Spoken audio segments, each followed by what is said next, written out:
नमस्कार मित्रों, मैं Neeraj Saxena, physics faculty. Last lecture में हमने प्रतिरोध का श्रेणी क्रम व समांतर क्रम पढ़ा और साथ में उसके न्यूमेरिकल किए। अब हमें प्रतिरोध को ब्रेक देकर, यानी प्रतिरोध के 4 फेज हम पढ़ चुके हैं, अब उसको ब्रेक दे रहे हैं। आगे भी पढ़ेंगे, लेकिन अब पहले सेल पढ़ना पड़ेगा ताकि फिर सेल युक्त परिपथ को पढ़ा जा सके। अभी तक हम ऐसे परिपथों की बात कर रहे हैं जिसमें सेल नहीं लग रहा, या जिसमें सेल के संदर्भ में हम कोई कमेंट्स नहीं मांग रहे, या सेल के संदर्भ में कुछ पूछा नहीं जा रहा है ना। तो स्वाभाविक है सेल की जानकारी अधूरी। तो सब सेल अब हम इस लेक्चर में पढ़ेंगे। ये आप ध्यान रखिएगा, थ्योरी पॉइंट ऑफ व्यू से भी, और अगर आप 12th एकेडमिक में हैं तो प्रैक्टिकल पॉइंट ऑफ व्यू से भी सेल बहुत महत्वपूर्ण है। तो सब अब टॉपिक चालू करते हैं अपन सेल, ठीक है सर। सेल किसे कहते हैं? वह युक्ति जो दो बिंदुओं के मध्य विभवांतर को नियत बनाए रख उनके मध्य आवेश या धारा के प्रवाह को बनाए रखती है, सेल कहलाती है। अन्य शब्दों में कहें तो यह रासायनिक ऊर्जा का विद्युत ऊर्जा में रूपांतर करने की एक युक्ति है, ठीक है ना। सेल दो प्रकार के होते हैं। नंबर 1 प्राथमिक सेल, यानी प्राइमरी सेल। कौन से सेल को साहब प्राथमिक या प्राइमरी कहते हैं? वह सेल जिनके अपघट्य में होने वाली रासायनिक अभिक्रियाएं अनुत्क्रमणीय हों, इरिवर्सिबल हों, यानी ऐसे सेल को पुनः आवेशित यानी रिचार्ज न किया जा सके, वो सेल कहलाते हैं प्राथमिक सेल। इनमें रासायनिक ऊर्जा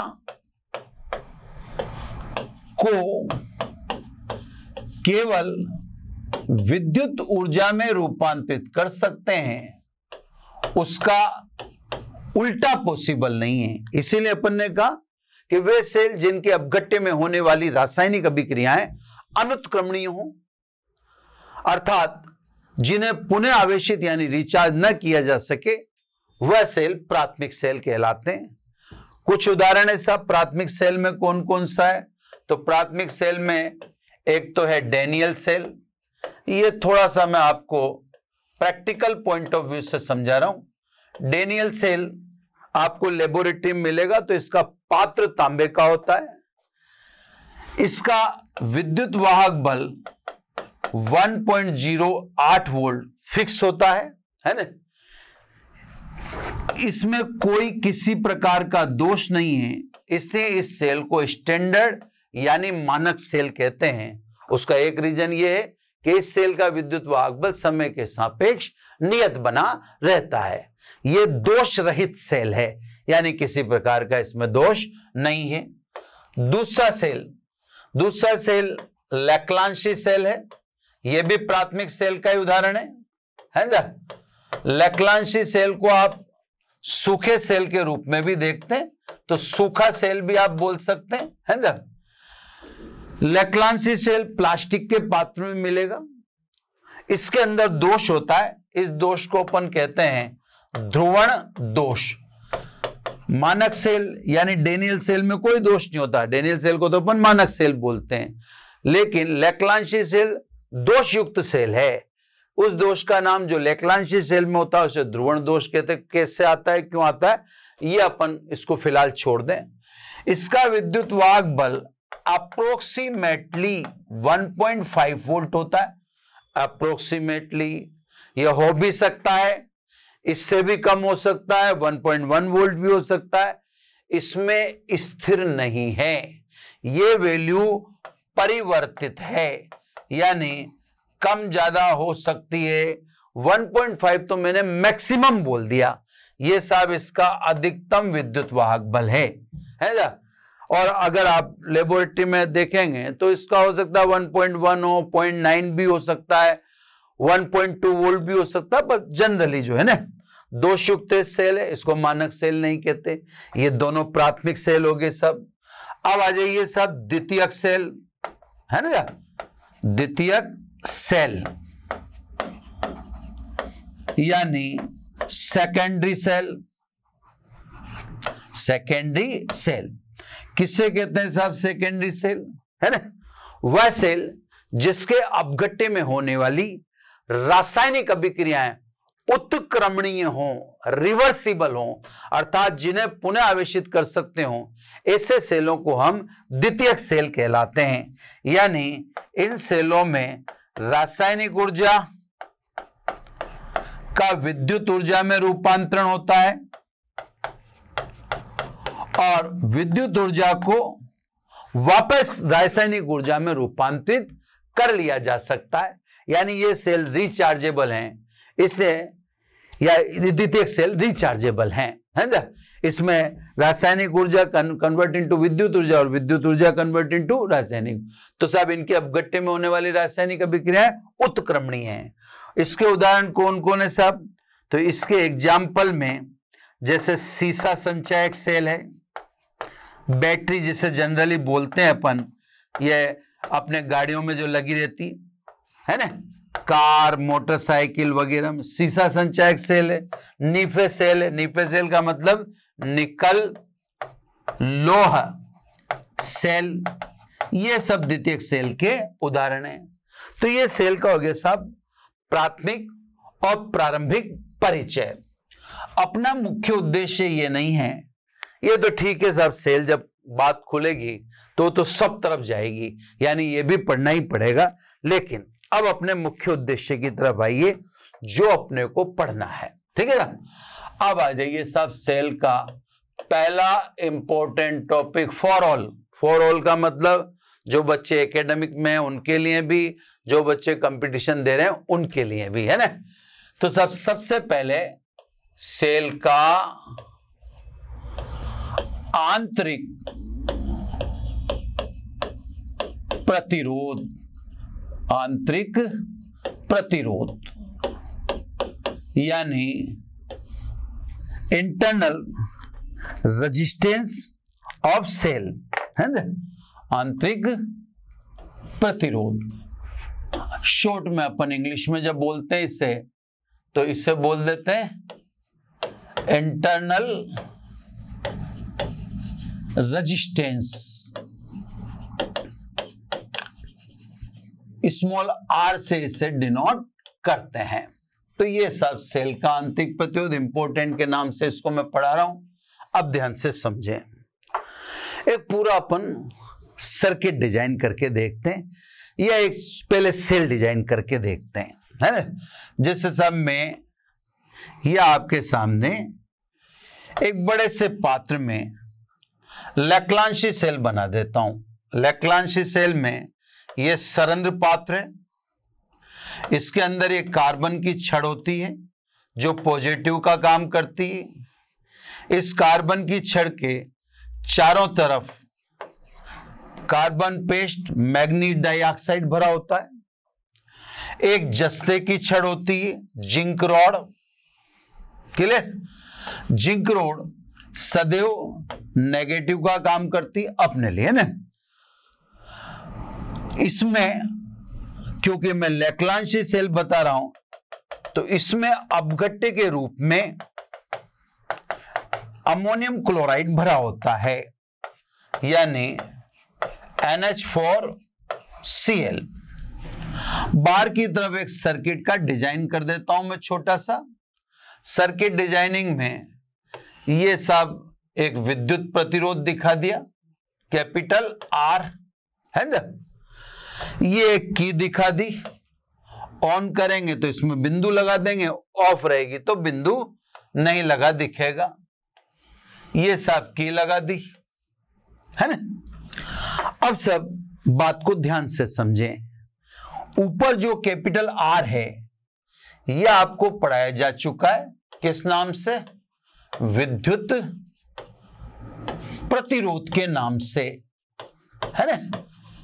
तो अब जो पढ़ा रहे हैं वो क्या है ना। तो अब ध्यान से समझें, ये मैंने सर्किट को ऑन कर दिया। सर्किट को ऑन करते हैं तो बाहर की ओर धनाग्र से ऋणाग्र की ओर धारा प्रवाहित होती है, जैसा कि अपन देख पा रहे हैं या मैं दिखा रहा हूं। लेकिन अंदर की ओर ऋणाग्र से धनाग्र की ओर आवेश या आयन प्रवाहित होते हैं, है ना। तो एक कंप्लीट साइकिल है, इस तरह का साइकिल है। बाहर ये स्थिति है और अंदर, अगर अंदर देखें तो ये स्थिति है। तो एक कंप्लीट साइकिल होता है। बाहर के लिए तो आपको समझाया जा चुका है कि सब धारा के मार्ग में उत्पन्न अवरोध को विद्युत प्रतिरोध कहते हैं। वो अभी भी दिखा रखा है मैंने, क्योंकि जब धारा एनोड से कैथोड यानी धनाग्र से ऋणाग्र की हो जाएगी तो जो भी चालक है वो मार्ग में अवरोध पैदा कर रहा है, तो चालक इटसेल्फ किससे डिजाइन किया जाएगा? प्रतिरोध से।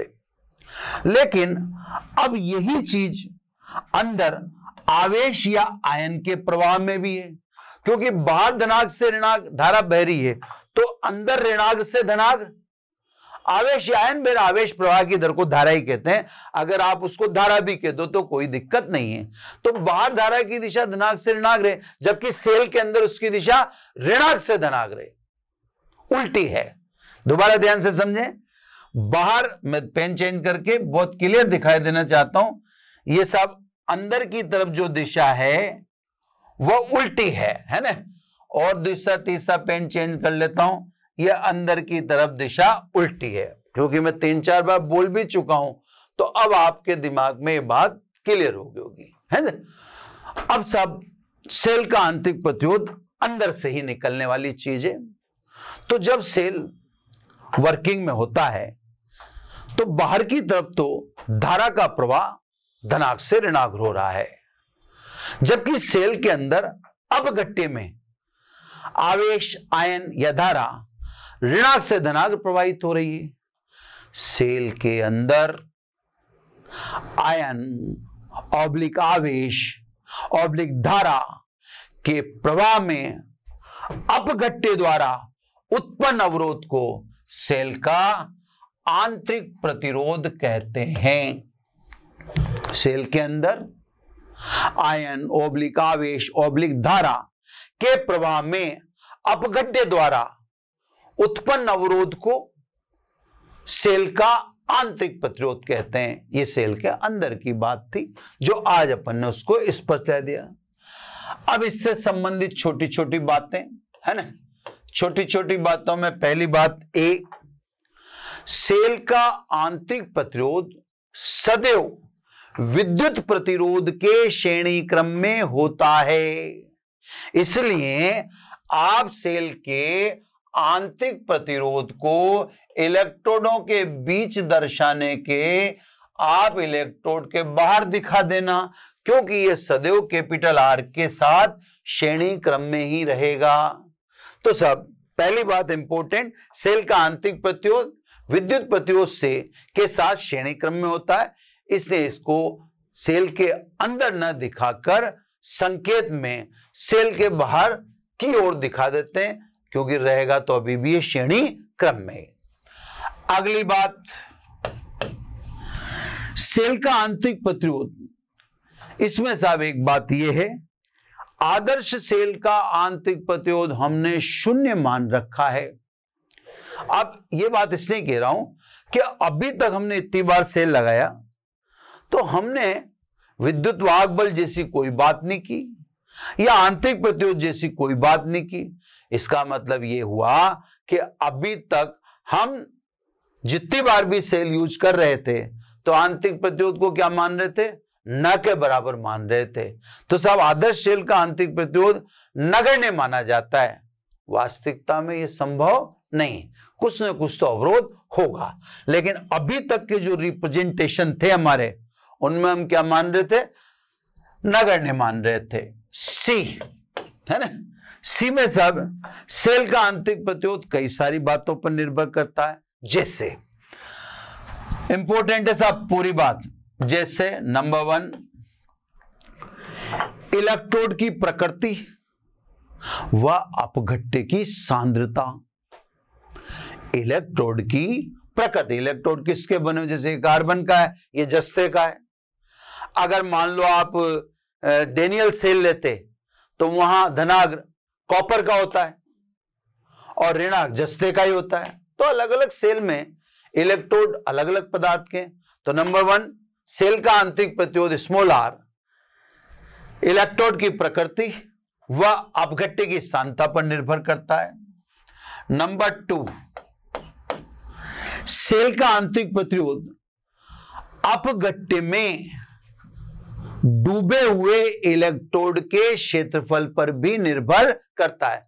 अब जैसे अभी देखें तो इतना क्षेत्रफल इन इलेक्ट्रोड का अपघट्य में डूब रहा है। आप अपघट्य कम ज्यादा करेंगे, यानी अपघट्य की मात्रा घटाएंगे सॉल्यूशन की, तो डूबा हुआ क्षेत्रफल कम हो जाएगा, और अपघट्य की मात्रा बढ़ा देंगे यानी सॉल्यूशन बढ़ा देंगे तो डूबा हुआ क्षेत्रफल बढ़ जाएगा। तो सब अपघट्य में इलेक्ट्रोड के डूबे हुए क्षेत्रफल पर भी सेल का आंतरिक प्रतिरोध निर्भर करता है। तीसरी बात, सेल के दोष, जैसे अपन ने पढ़ा है लेक्लांशी सेल में ध्रुवण का दोष होता है, तो सेल के दोष पर भी आंतरिक प्रतिरोध निर्भर करता है।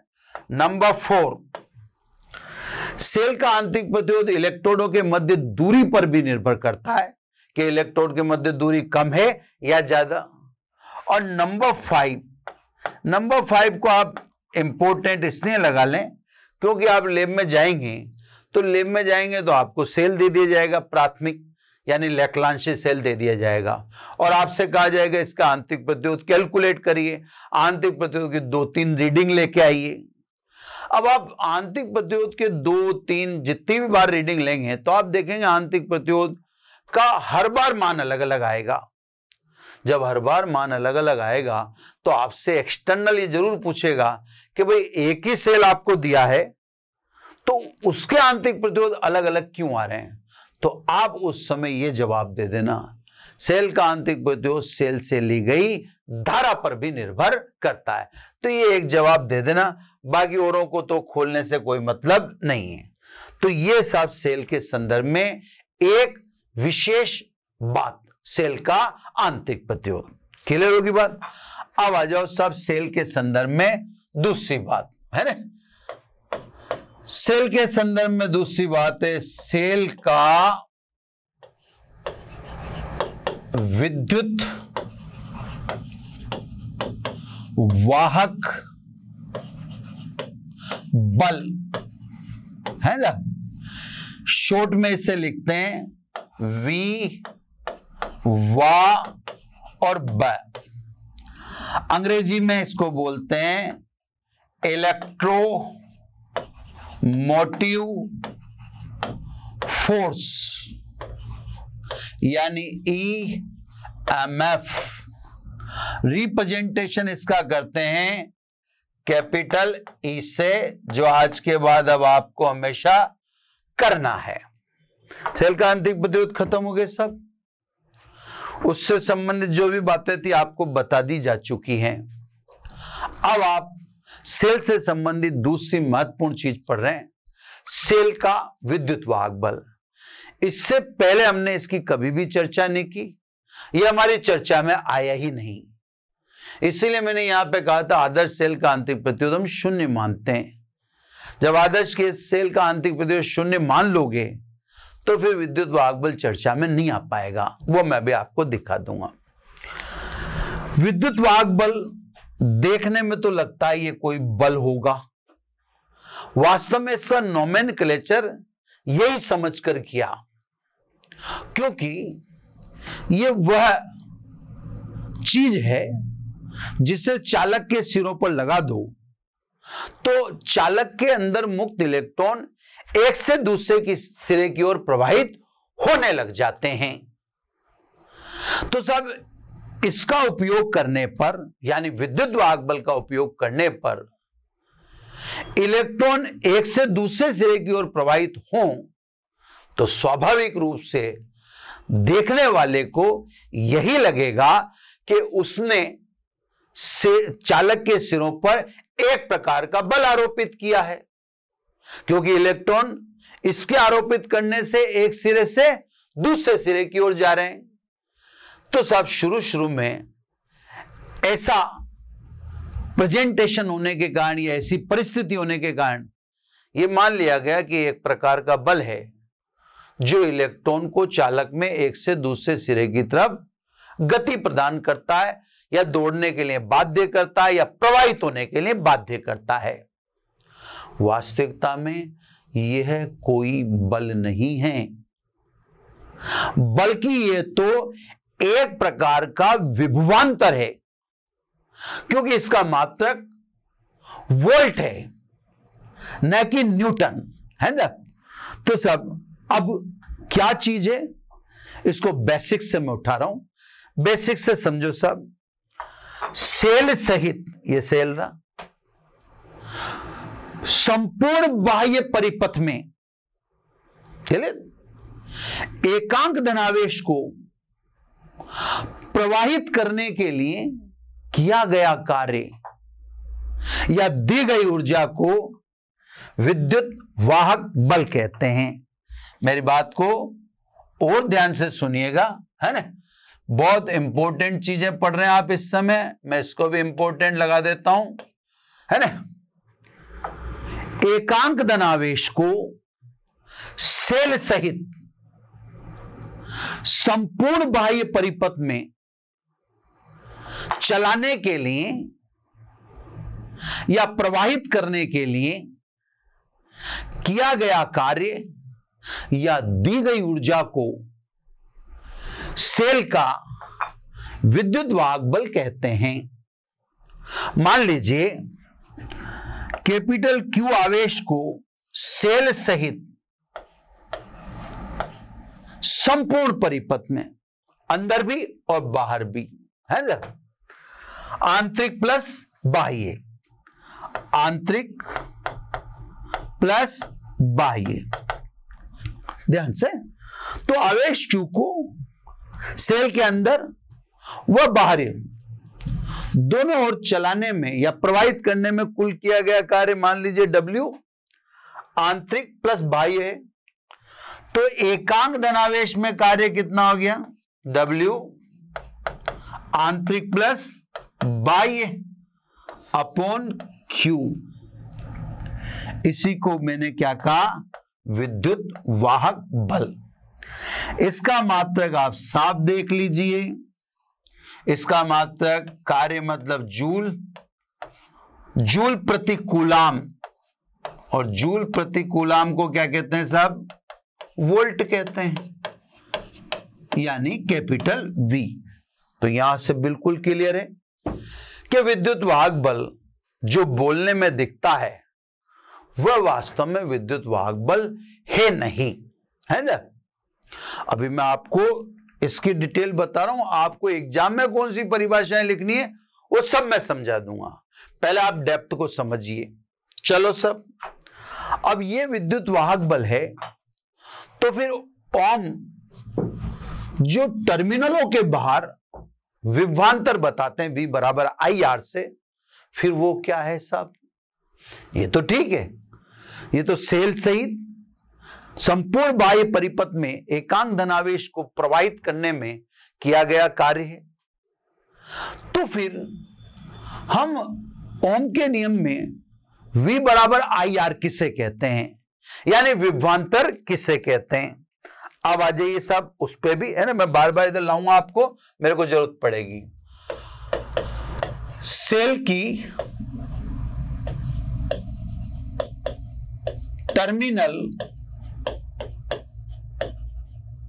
वोल्टता, है ना, कैपिटल V, टर्मिनल वोल्टेज, ये सिंपल आप इसको अभी तक क्या कहते रहे, विभवांतर, है ना, क्लियर। अब ये चीज क्या है जिसको ओम ने इंट्रोड्यूस किया है, तो इस चीज को समझो। सेल के बाहर, अब सेल के अंदर नहीं, सेल के बाहर एकांक धनावेश को प्रवाहित करने में किए गए कार्य को टर्मिनल वोल्टता या टर्मिनलों के मध्य विभवांतर कहते हैं। दोबारा बोल देता हूं, एकांक धनावेश को सेल के बाहर टर्मिनलों के मध्य प्रवाहित करने के लिए दी गई ऊर्जा या किए गए कार्य को टर्मिनल वोल्टा कहते हैं। आ जाओ सब, है ना। यदि आवेश कैपिटल Q को सेल के बाहर, केवल बाहर प्रवाहित करने में कार्य W बाहर है, तो एकांक धनावेश के लिए कार्य कितना हो गया? W बाह्य बटा Q। इसे कहते हैं विभवांतर या टर्मिनल वोल्टता। इसका मात्रक जूल प्रति कूलम, यानी इसका मात्रक भी वोल्ट ही है। ये सब प्रारंभिक परिचय हुआ दोनों का। अभी हो सकता आप कम समझो, पर अभी टेंशन न ले, अभी तो इनकी शुरुआत ही हुई है ना। यहां तक की बात क्लियर होगी। सेल के बार कार्य बोलेंगे एकांक धनावेश के प्रवाह में, तो उसे बोलेंगे टर्मिनल वोल्टता, और बाहर प्लस अंदर बोलेंगे तो उसे बोलेंगे विद्युत वाहक बल। ठीक है साहब, अंतर तो बिल्कुल स्पष्ट जैसा है कि total work including cell is known as EMF and work excluding cell is known as terminal voltage या पोटेंशियल। ठीक है साहब। अब देखो सब, इसका मतलब यह हुआ कि संपूर्ण परिपथ में एकांक धनावेश को चलाने में किया गया कुल कार्य, टोटल बाहर प्लस अंदर, वह बाह्य परिपथ में चलाने में किए गए कार्य तथा सेल के अंदर आवेश के प्रवाह में किए गए या एकांक धनावेश के प्रवाह में किए गए कार्य के योग के बराबर होगा। यानी W आंतरिक प्लस बाह्य किसके बराबर होगा? W बाह्य प्लस W आंतरिक। एक बार और थ्योरेटिकल में बोल देता हूं, फिर आपको समझा दूंगा ना। मैंने कहा कि सेल सहित संपूर्ण परिपथ में एकांक धनावेश को चलाने में किया गया कार्य, सेल के बाह्य परिपथ में एकांक धनावेश को चलाने में किए गए कार्य W बाह्य, वह सेल के अंदर आवेश को चलाने में किए गए कार्य के योग के बराबर होगा। इसमें कोई दिक्कत ही नहीं है कि टोटल वर्क बाहर कार्य प्लस अंदर कार्य के योग के बराबर हो। Q से डिवाइड कर दीजिए इससे, यानी W आंतरिक प्लस बाह्य upon Q is equal to W बाह्य अपॉन Q प्लस W आंतरिक अपॉन Q। अब इसको तो अपन ने क्या लिखा है? E। इसको अपन ने क्या लिखा है? V। और ये अंदर की ओर किया गया कार्य, तो इसको क्या लिख दें अपन? V dash. अब सब ओम के नियम से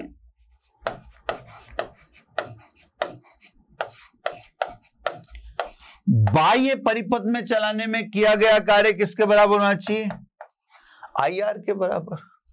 वह आंतरिक परिपथ में कार्य किसके बराबर होना चाहिए? I इंटू स्मॉल r के बराबर। भाई अंदर जो प्रतिरोध है वो तो आप स्मॉल r से इंट्रोड्यूस कर रहे हो ना, अंदर वाला। तो बाह्य जो कार्य है वो तो हमने इसको किसके रूप में बताया, V बराबर आई आर बताया, जिसको अभी मैंने W/Q लिखा। तो सब ओम के नियम से V बराबर आई आर और V डैश बराबर आई आर, यानी E is equal to V plus I R. V का मान भी रख देंगे, ऐसी कोई दिक्कत नहीं। ये रिलेशन बिटवीन E और V हो गया साहब, E और V के मध्य ये संबंध हो गया। ठीक है साहब, यहां तक बात क्लियर है। अब इससे अपन जो परिभाषा निकालेंगे वो बहुत शानदार होगी। अब आपको जो एग्जाम में लिखनी है टर्मिनल वोल्टता की और आंतरिक प्रतिरोध, वो ये परिभाषा लिखनी है जो मैं आपको बताने जा रहा हूं, है ना। यहां से समझो साहब, इसको मैं समीकरण नंबर पहले नहीं दियो तो इसको एक ही दे दूं, और पहले दे रखी हो तो फिर ठीक है इसको नंबर चेंज कर दूं। कोई समीकरण मैंने नहीं दी तो साहब मैं इसको समीकरण नंबर 1 दे देता हूं। ठीक है, देखो सेल का आंतरिक प्रतिरोध R अल्प हो सकता है, शून्य नहीं। तो पहले मेरी बात को समझ लें, R अल्प हो सकता है but R can not be equal to 0। अल्प हो सकता है, शून्य तो नहीं हो सकता। तो R की तो बात करो मत, है ना।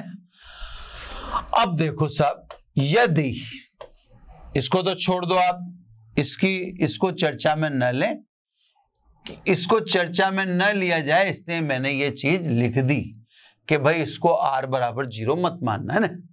अब आ जाओ, यदि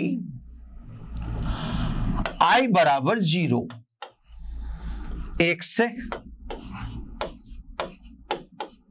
I बराबर 0 है तो V बराबर E। अब यहां से आप विद्युत वाहक बल की शानदार परिभाषा देंगे। क्या देंगे साहब, अब मैं बता देता हूं, है ना। सेल का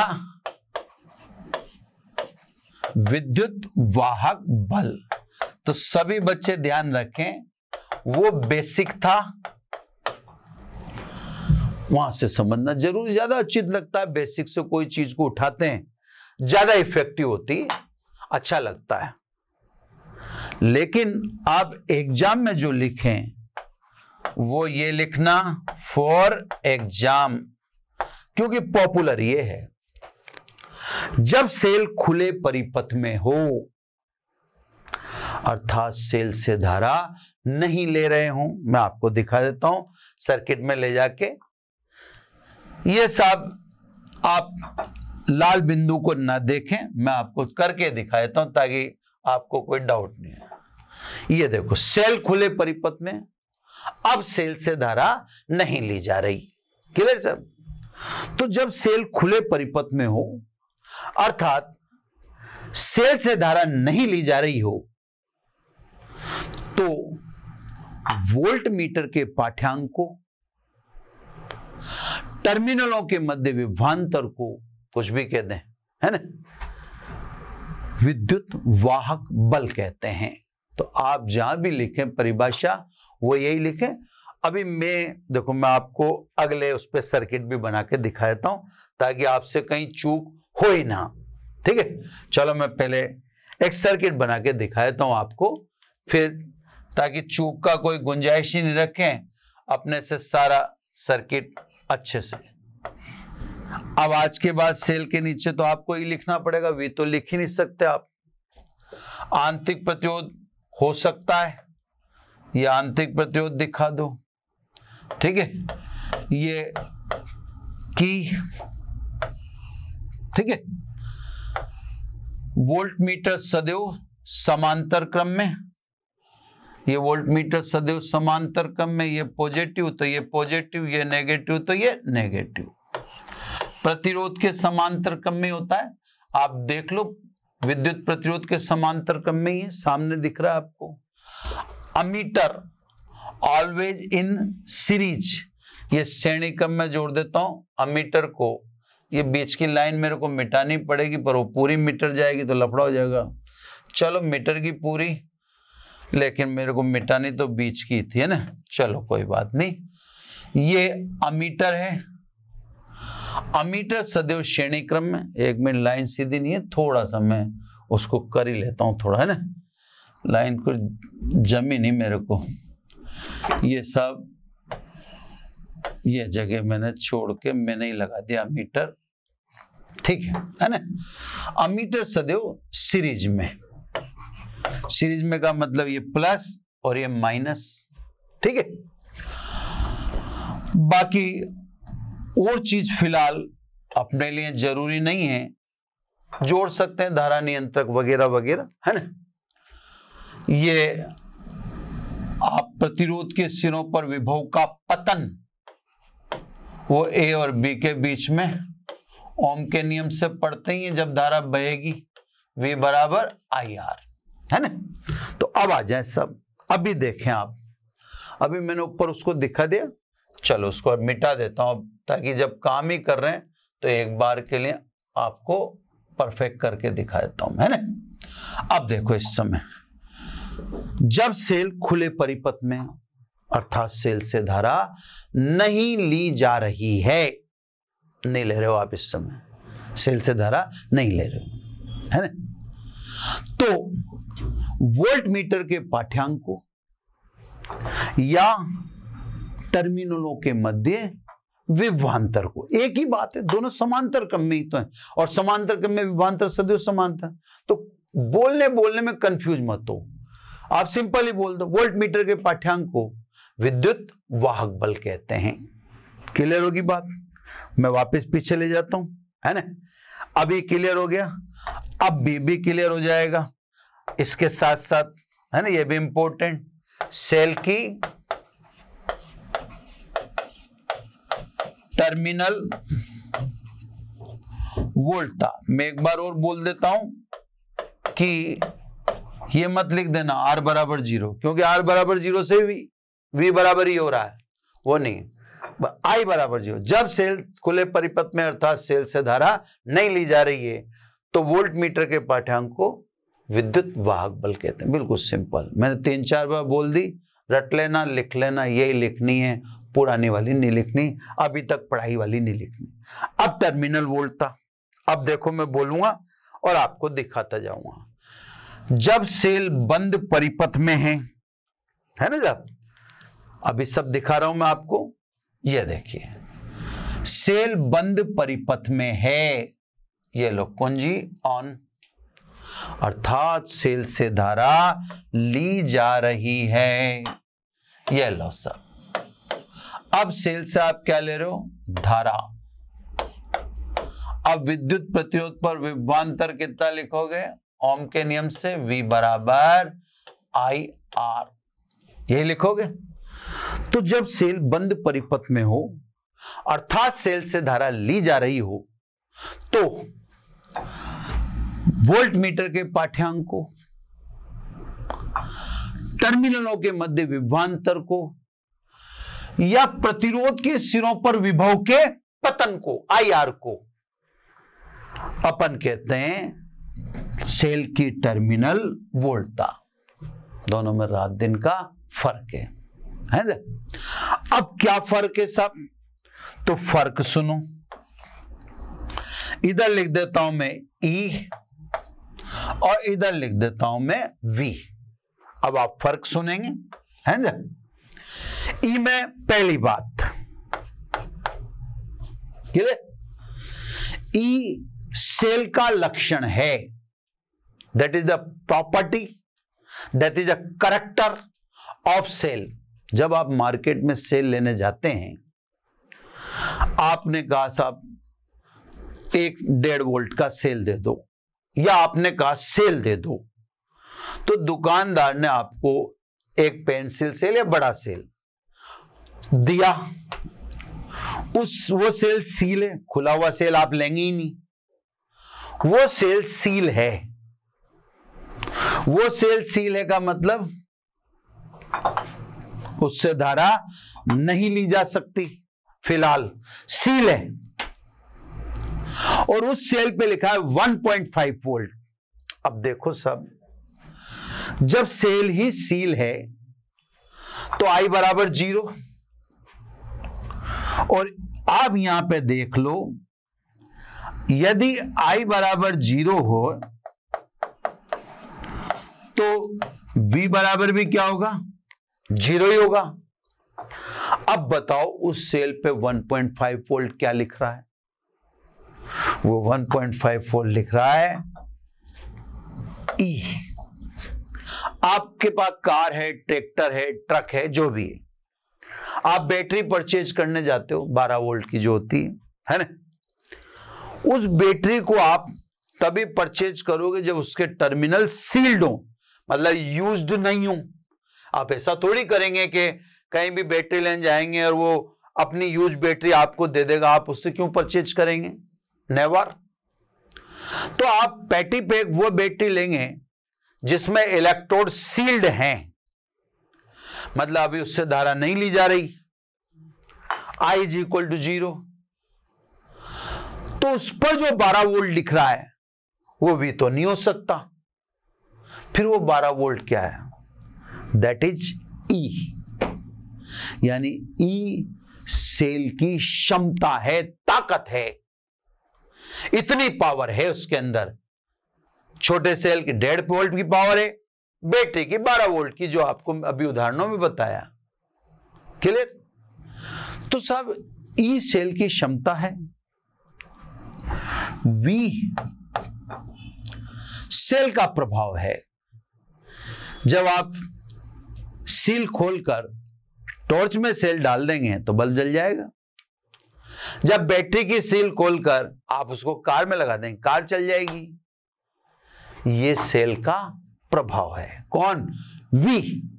क्योंकि जैसे आपने सील खोली, करंट फ्लो होगी, I है तो ओम के अकॉर्डिंग I है तो IR है, यानी टर्मिनल वोल्ट है, जो मैंने यहां भी लिख रखी है, देखो V बराबर IR। तो ये सेल का प्रभाव है। जब सेल लगाओगे तो धारा प्रवाहित होगी, धारा प्रवाहित होगी तो V पैदा होगा। ऐसे समझ लो, जैसे मान लो मैं पढ़ा रहा हूं, नीचे आपने देखा होगा एक सरस डेयरी या किसी दूध की डेयरी है, उसको मैंने लाइट दे रखी है, मैंने सप्लाई दे रखी है, मैं देने वाला, मैं हूं E। वो उस लाइट को कंज्यूम करेगा, वो है V। तो डोनर, दाता E है, और जो उसको इस्तेमाल कर रहा है वो V है। और समझाता हूं, आपके घर में कई जगह पर इलेक्ट्रिक स्विच लगे होंगे, स्विच के साथ प्लग का भी ऑप्शन दे रखा होगा आपने।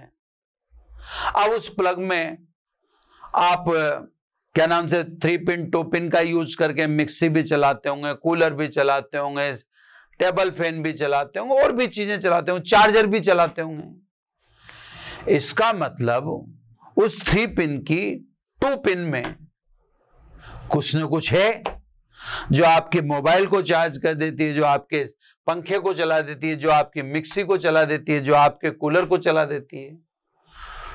जो उन पिन के अंदर है, जिसका यूज नहीं कर रहा, वो E है, और आपने कूलर चला लिया तो वह धारा बहेगी, V बन गया। तो एक तरह से मानसिकता बनाए कि E देने वाला है, और E जब दे देता है तो यूजर उसको V के रूप में यूज करता है। ठीक है ना? अगली बात, E विद्युत प्रतिरोध R पर निर्भर नहीं करता है।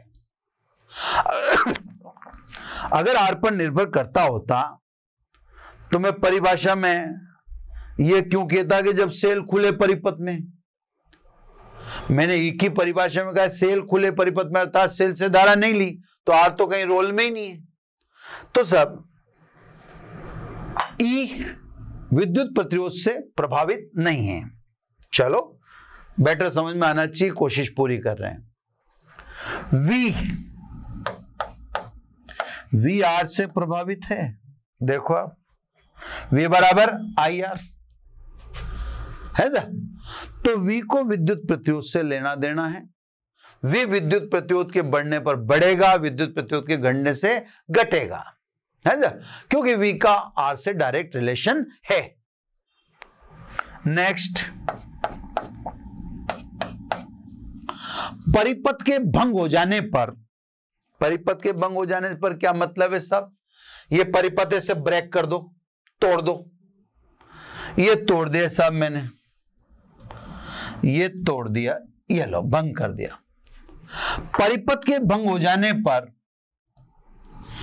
ई अपरिवर्तित रहता है, ई को कोई लेना देना नहीं, क्योंकि आप जब परचेज करके लाए थे तब भी तो सेल कौन सा यूज आ रहा था, तब भी ई था, 1.5 वोल्ट तो तब भी लिख ही रहा था ना, उसी को ई कहते हैं, है ना।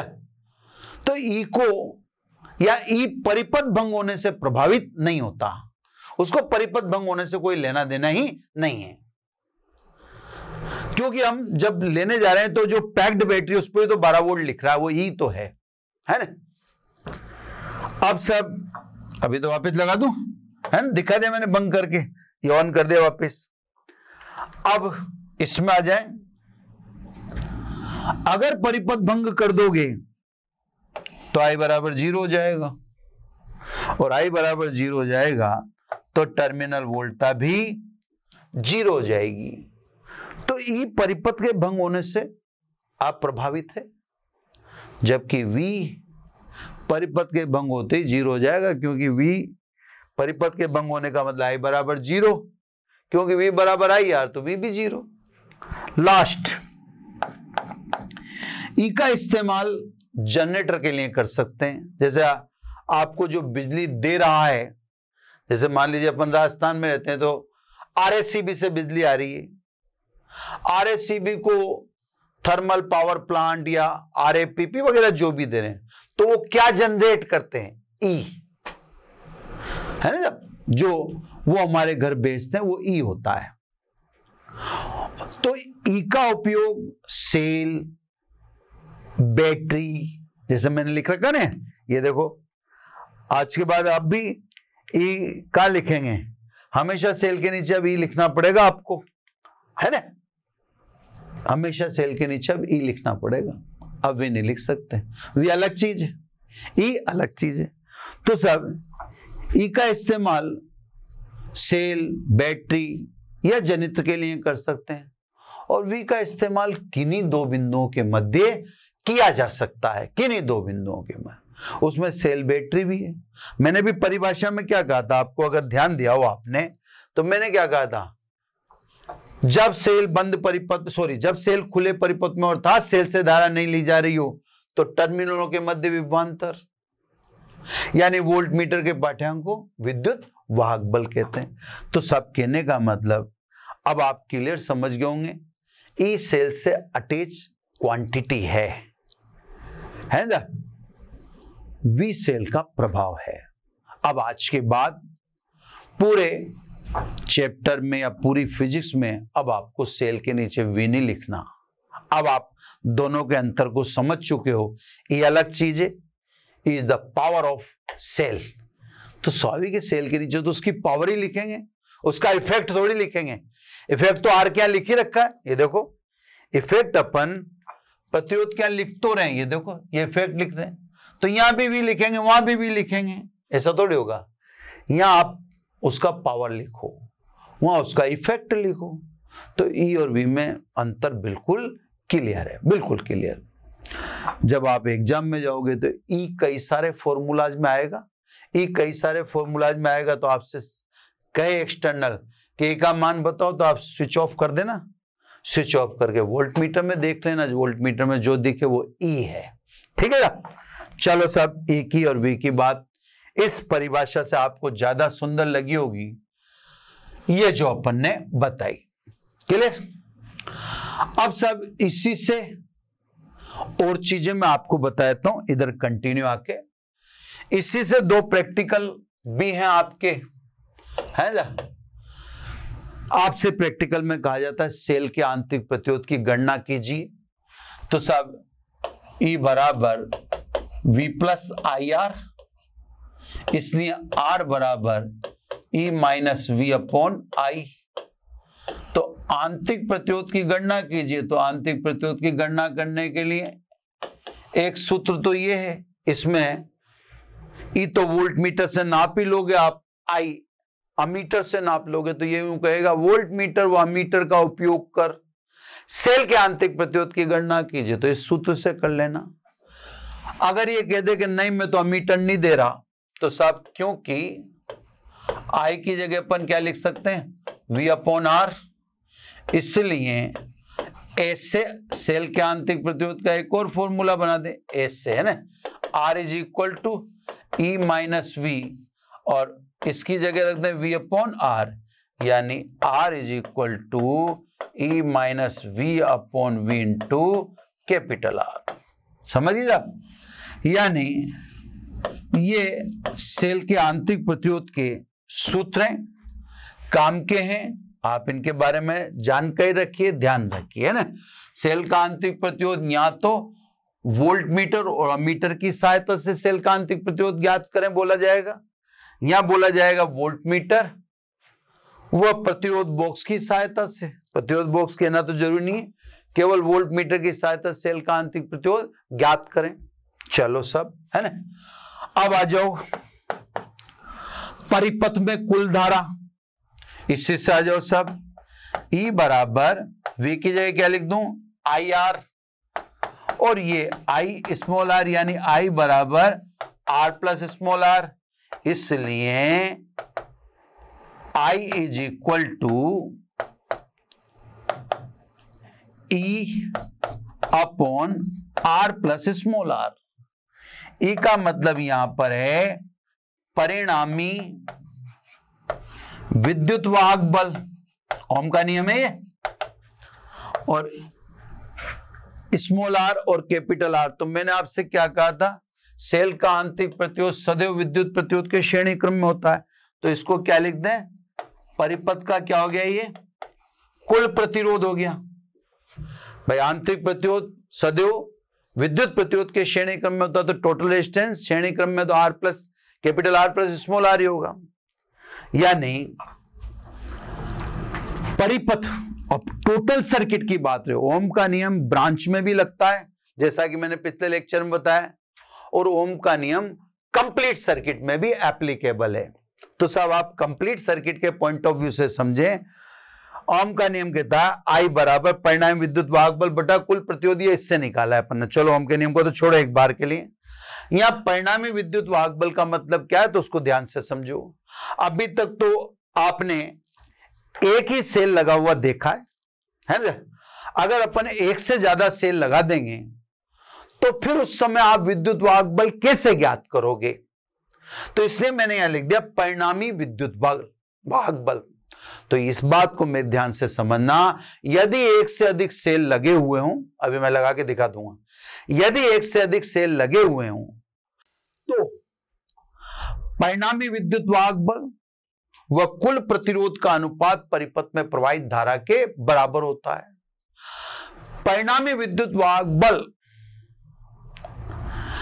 आपको कैसे निकालना है वो आपको समझाता हूं। यदि सेल में धारा की दिशा ऋणाग्र से धनाग्र की ओर हो तो विद्युत वाहक बलों का योग होगा, या विद्युत वाहक बल को धन चिन्ह से दर्शाना। और यदि सेल में धारा की दिशा धनाग्र से ऋणाग्र की ओर हो तो विद्युत वाहक बल को ऋण चिन्ह से दर्शाना। मैं आपको छोटा सा सैंपल दिखा देता हूं। ये सब जैसे मान लो ये धारा की दिशा रही, सपोज ये E1 और ये E2। अब देखो इस सेल में भी धारा की दिशा ऋणाग्र से धनाग्र है, इसमें भी ऋणाग्र से धनाग्र है, तो परिणामी विद्युत वाहक बल क्या लिखूंगा, E बराबर E1 भी पॉजिटिव और E2 भी पॉजिटिव। तो परिणामी विद्युत वाहक बल कितना हो, E1 प्लस E2, क्योंकि धारा की दिशा ऋणाग्र से धनाग्र की ओर है। अब चलो सब दूसरा सैंपल ले लें। मान लो ऐसे हो, ये सब ऐसे कर ले, है ना, ये बड़ा। अब यूं देख लें अपन, ये धारा की दिशा, ठीक है। इसका विद्युत वाहक बल बोल दें E1 और इसका बोल दें E2, ठीक है। उधर स्पेस थोड़ी सी कम पड़ रही है, दिख जाएगा आपको, इधर लिख देता हूं, या देखो यहीं पे लिखने की कोशिश करता हूं, है ना। अब ये देखो, ये धनात्मक से ऋणात्मक रहे तो E2 नेगेटिव, जबकि E1 में धारा की दिशा ऋणात्मक से धनात्मक है तो E1 पॉजिटिव। यानी अब कुल परिणामी विद्युत वाहक बल कितना हुआ, ये ऋणात्मक से धनात्मक तो E1 पॉजिटिव, और ये धनात्मक से ऋणात्मक तो E2 नेगेटिव, है ना। तो परिणामी विद्युत वाहक बल सेल के विद्युत वाहक बलों के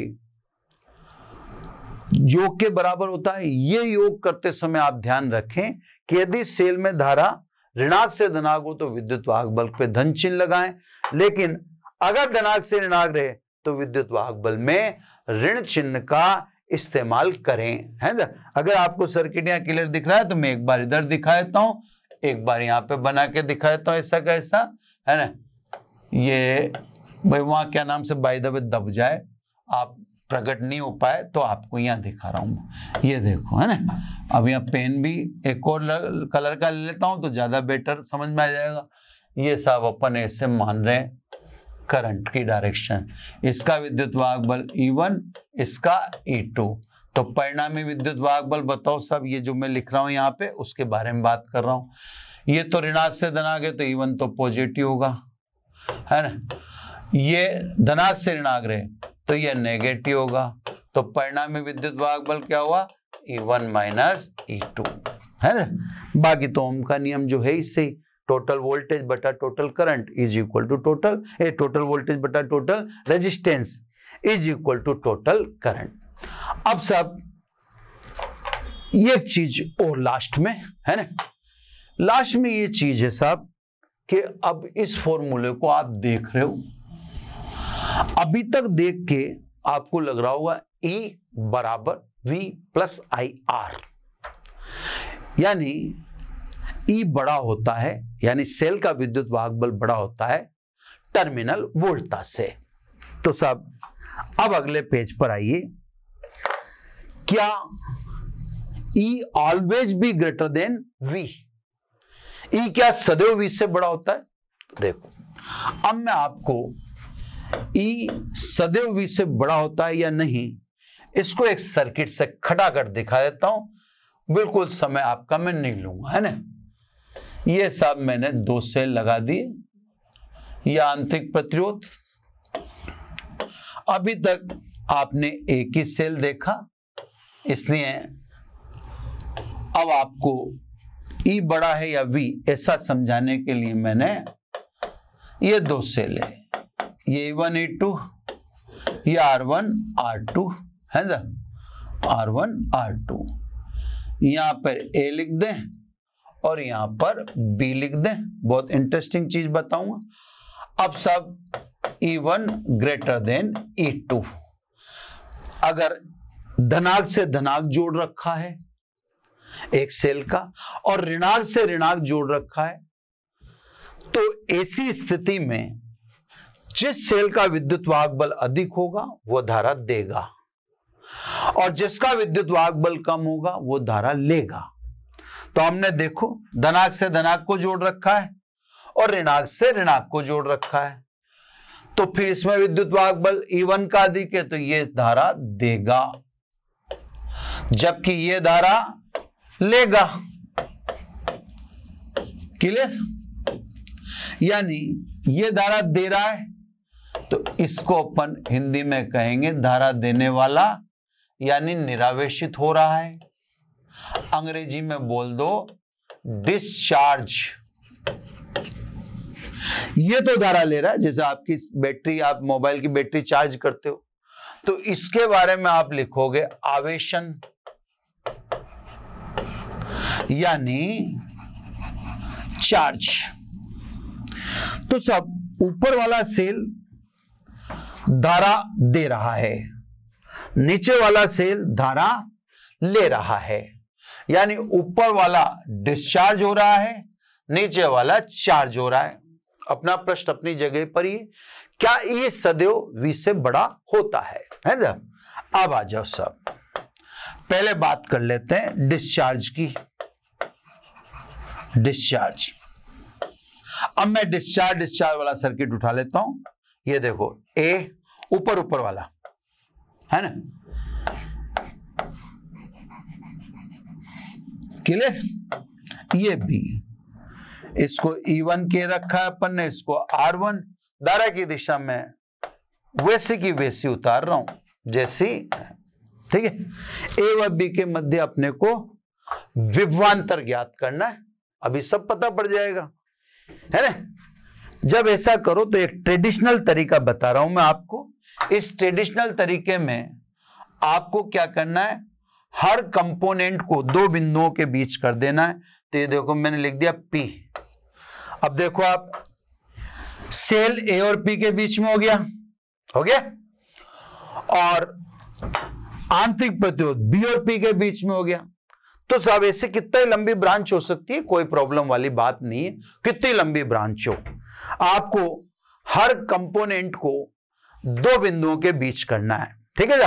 अब आ जाओ, V बराबर VA माइनस VB, A व B के मध्य विभवांतर कितना हुआ, VA minus VP plus VP minus VB। देख लो आप, जोड़ के देख लो, VP से VP कट गया तो VA माइनस VB बचा। चलो लिखता हूं यहां V is equal to A और B के मध्य ना, VA माइनस VP। देख लो आप, A सेल के धनाक से जुड़ रहा है, नहीं जुड़ रहा? A सेल के धनाक से जुड़ रहा है, तो A उच्च, P निम्न, क्योंकि P ऋणात्मक से जुड़ रहा है, उच्च में से निम्न जुड़ेगा, उच्च में से निम्न घटेगा तो क्या आएगा, पॉजिटिव। अब A और P के मध्य विभवांतर बोलो कितना है, दिखा रखा है, विद्युत वाहक बल E1 के बराबर। अब आगे चलो, पीछे मत देखो, अब आगे चलो, प्लस, ठीक है। प्लस में बात करो, VP माइनस VB, उच्च विभव से धारा निम्न विभव की ओर आती है, धारा किधर आ रही है, P पर, तो P क्या है, निम्न विभव पर, निम्न, तो इसका मतलब निम्न में से उच्च घटा रहे हो तो क्या आएगा, माइनस। P और B के मध्य विभवांतर बोलो ओम के नियम से, IR1, यानी V is equal to E minus IR। 1 को छोड़ दो इस समय, 1 से अपने को कोई लेना देना नहीं है ना, यानी E बराबर V प्लस IR। चलो सब वही आ गई समीकरण, अरे यही आ गया ना, पहले भी यही था, देख लो आप पहले, आराम से ये देखो, E बराबर V प्लस IR। तो जो सेल धारा दे रहा है उसके लिए E बड़ा है, किससे, V से। ये शुरू से आ भी रहा था और अब तो सामने प्रकट हो ही गया। चलो सब, जो सेल धारा देने वाला है उसके लिए E ग्रेटर देन V। अब आ जाओ सब, दूसरे की बात कर लो, चार्ज वाले की बात कर लो, इसकी बात करो। अब नीचे का सर्किट ऐसा कैसा उतारो, वैसा का वैसा, है ना सब, जैसे आपने ऊपर किया है वैसा ही आपको वैसा। ये पॉइंट B, ये पॉइंट A, ये E2 लिख दो फिलहाल, या R2 फिर मैं बाद में तो वो E और V कर दूंगा, है ना।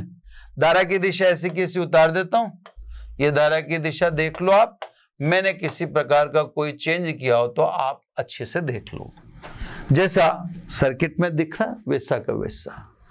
अब A और B के मध्य विभवांतर निकालो, कौन से वाले सेल के लिए, चाहे तो A व B के मध्य विभवांतर वही VA माइनस VB। विभवांतर निकालने के लिए हर कंपोनेंट को दो बिंदुओं के बीच कर लो, तो कर लो साहब, ये दो बिंदुओं के बीच कर लिया, सेल को A और Q के बीच कर लिया, और आंतरिक प्रतिरोध को Q और B के बीच, तो Q लिखते दोनों अपने आप हो गए। अब देखो VA minus VQ plus V Q minus V B, जोड़ के देख लो, वी क्यू कट गया, V A minus V B बचा जो आपको चाहिए। अब देखो v बराबर, अब a सेल के धनाक से जुड़ रहा है, धनाक मतलब उच्च, और q नेगेटिव से जुड़ रहा है, नेगेटिव मतलब निम्न, उच्च में से निम्न गया धन ही आएगा। ए और क्यू के मध्य विभवांतर सेल के रूप में लिख रहा है, विद्युत वाहक बल के रूप में क्या लिख रखा है, E2। क्लियर? नेक्स्ट आओ सब, अब धारा की दिशा से देखना पड़ेगा क्यू और बी के बीच में, धारा क्यू से जा रही है, इसका मतलब क्यू किस पे, उच्च विभव पर, और बी किस पर है, निम्न विभव पर। उच्च में से निम्न गया, पॉजिटिव रहेगा। क्यू और बी के मध्य विभवांतर IR2। अगर मैं जनरल फॉर्म में लिखूं तो V बराबर E प्लस IR। अब लफड़ा हो गया। अब आप देखो ध्यान से, है ना, अब बात वो नहीं रही जो आपने सोची थी। अब V E और IR के योग के बराबर होता है, यानी यहां देखें तो V ग्रेटर देन E। तो कोई अगर आपसे पूछता है कि क्या E सदैव बड़ा होता है इस V से, नहीं, ऐसा नहीं कह सकते। अब क्या जवाब दोगे आप? अब आप जवाब दोगे कि जब सेल धारा प्रदान करता है, जो सेल धारा दे रहा हो सर्किट में, उसके लिए E सदैव ग्रेटर देन V, यानी E बराबर V प्लस IR। हमारे जो इन केसेज में भी यही प्रॉब्लम आ रही थी। देखो इसमें ये धारा दे रहा था, इसमें यही आएगा। इससे पहले भी एक ही सेल हमने लगा रखा था, वो धारा दे रहा था, तो वहां भी हमें रिलेशन यही आना था, E बराबर V प्लस IR। तो जो अभी तक हमने एक ही एक सेल तो लगाए, और एक ही सेल लगाए तो धारा देगा, और जब सेल धारा देगा तो E बराबर E बराबर V प्लस IR। इसको फॉलो करना, इसका ऑबे होगा, इसका अनुसरण होगा, इसका पालन होगा जब सेल धारा देगा। तो अभी तक के सर्किट में हमारे एक ही सेल लग रहा था, लेकिन जब हमने चार्जिंग डिस्चार्जिंग का केस लेके दो सेल लगाए, दो सेल लगाते ही सामने बात आ गई कि भाई जो सेल धारा लेता है, यानी जिसका आवेशन है, जो सेल धारा लेता है उसके लिए V बड़ा होता है E से। अब देखो ना, ये आरोपित वोल्टेज ज्यादा है। आपका मोबाइल चार्ज हुआ तो उस पर आरोपित, जैसे मान लिया 8 वोल्ट का आपका मोबाइल है, तो उस पर 11 वोल्ट आरोपित करूंगा तभी तो चार्ज होगा। तो जो चीज चार्ज होती है, यानी जो धारा लेती है, अब आपका मोबाइल डिस्चार्ज हो गया, 2-3 वोल्ट रह गया उसमें, तो आप उस पर 12 वोल्ट आरोपित करेंगे, तो आरोपित वोल्ट था 12, और उस सेल का विद्युत वाहक बल 2-3 वोल्ट, तो जो लेता है उसका विद्युत वाहक बल कम होता है आरोपित वोल्टता से। तभी तो आपका मोबाइल लेकर चार्ज होगा, उसको चार्ज होने के लिए लेना ही पड़ेगा ना, तो उसका ही कम हो चुका, तभी तो आरोपित वोल्टता से वो क्या ले रहा है, धारा ले रहा है। और जो दे रहा है उसकी वोल्टता ज्यादा है, तभी तो वो दे रहा है, क्यों ना। तो कहने का मतलब एक तो ये बात कि जरूरी नहीं है कि E सदैव V से बड़ा हो। ये तो हम यहां पर भी देख सकते हैं, जब हमने एक से अधिक सेल लिए, ये देखो यहां पे, इसलिए मैंने परिणामी विद्युत वाहक बल, तो एक से अधिक सेल लोगे तो फिर आपको ध्यान रखना पड़ेगा कि भाई सेल धारा दे रहा है, क्या दे रहा है, तो E बराबर V प्लस IR, और ले रहा है तो V बराबर E प्लस IR, है ना। अगर E की फॉर्म में जमाओगे तो V माइनस IR हो जाएगा, अगर उसी की उसी फॉर्म में जमाए तो जरूरी नहीं हो तो दिख रहा है। तो बच्चों, सेल के संदर्भ में ये लेक्चर बहुत ही डेप्थ में लेने की कोशिश की गई है, कोशिश करते हैं। देखो अब मैंने यूं तो नहीं कहते कि साहब बहुत शानदार है, ठीक है, जितना कोशिश कर सके अपन उतना कर रहे हैं, बेटर टू बेटर, ताकि आपको E और V के संदर्भ में बात पूरी समझ में आ चुकी है। अब आप समझ जाएं कि ई अलग चीज है, वी अलग चीज है। अब तो ई और वी बड़ा हो छोटा हो ये भी अब आप कुछ नहीं कह सकते, क्योंकि आपके सामने वो सिचुएशन भी दिखा दी।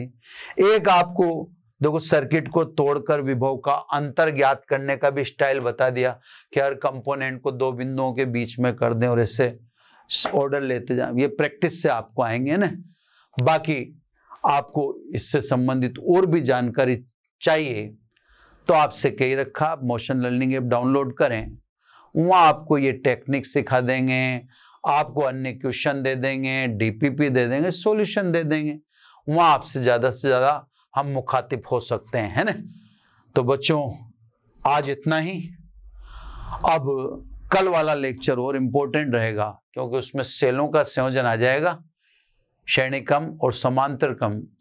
वो एग्जाम पॉइंट ऑफ व्यू से भी इंपॉर्टेंट है और भी उद्देश्य उसके पीछे हैं। फिर वापस हम किरचॉफ के द्वारा प्रतिरोध पर ही सेंटर्ड होंगे। तो बच्चों आज इतना ही। Thank you very much.